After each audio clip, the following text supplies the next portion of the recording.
Assalamualaikum warahmatullahi wabarakatuh.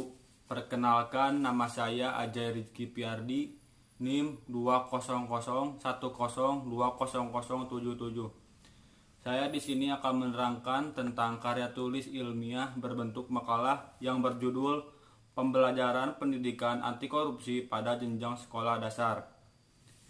Yang pertama, sampulnya ini. Kata pengantar yang berisi puji dan syukur kami panjatkan kehadirat Allah Robi berkat rahmat dan karunia-Nya saya dapat menyelesaikan makalah ini.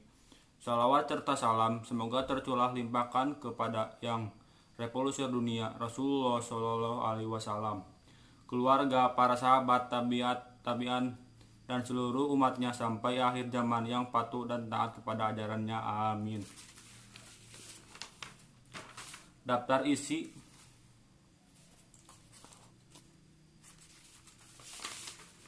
Bab 1, pendahuluan. 1. Latar belakang.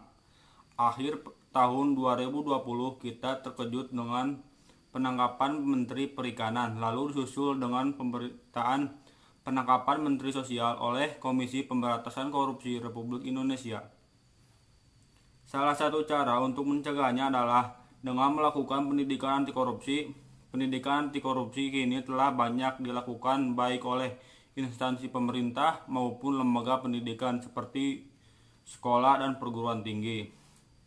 Terutama bagi lembaga pendidikan anti korupsi ini harus sering dilakukan karena pendidikan menjadi modal pembangunan karakter suatu bangsa.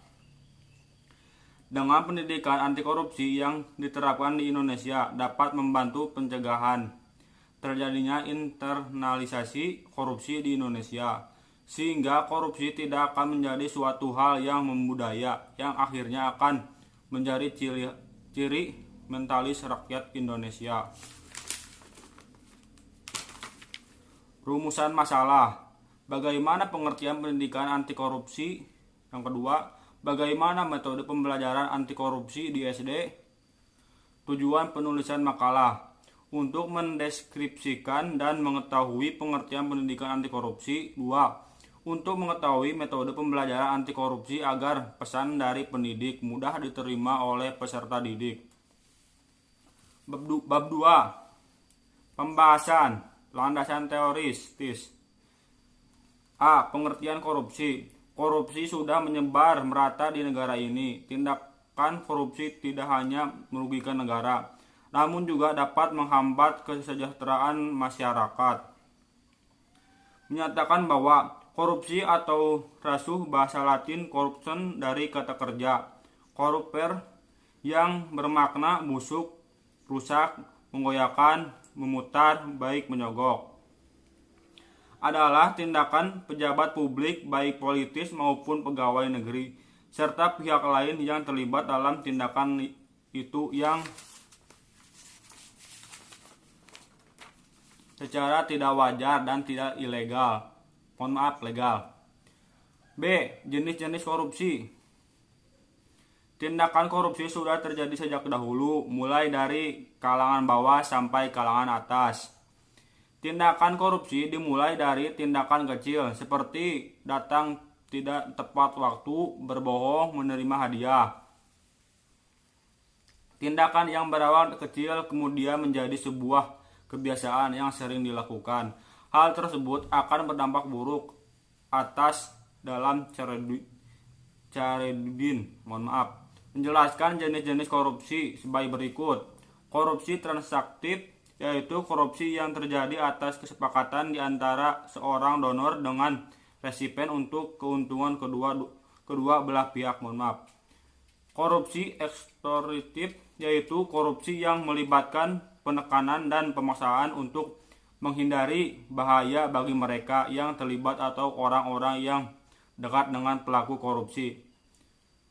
Korupsi investif, yaitu korupsi berawal dari tawaran yang merupakan investasi untuk mengantisipasi adanya keuntungan di masa datang.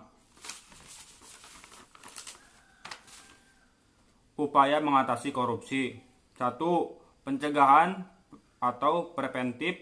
2. Penindakan atau represif. 3. Peran serta masyarakat. Bab 3. Penutup. Kesimpulan, tindak pidana korupsi di Indonesia semakin banyak terjadi dan memberikan dampak bagi rakyat. Rakyat harus menanggung akibat dari tindak pidana korupsi. Pemiskinan koruptor dianggap sebagai terobosan baru dalam menindak kasus tindak pidana korupsi.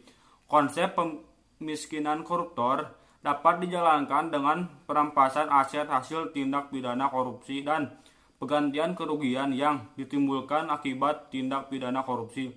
Konsep pemiskinan koruptor ini dinilai mampu memberikan efek jera sekaligus sebagai bentuk mengurangi tindak pidana korupsi. Penutup.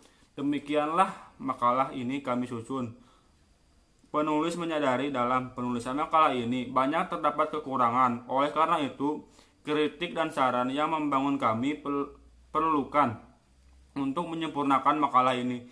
Semoga bermanfaat dan dari pembacanya.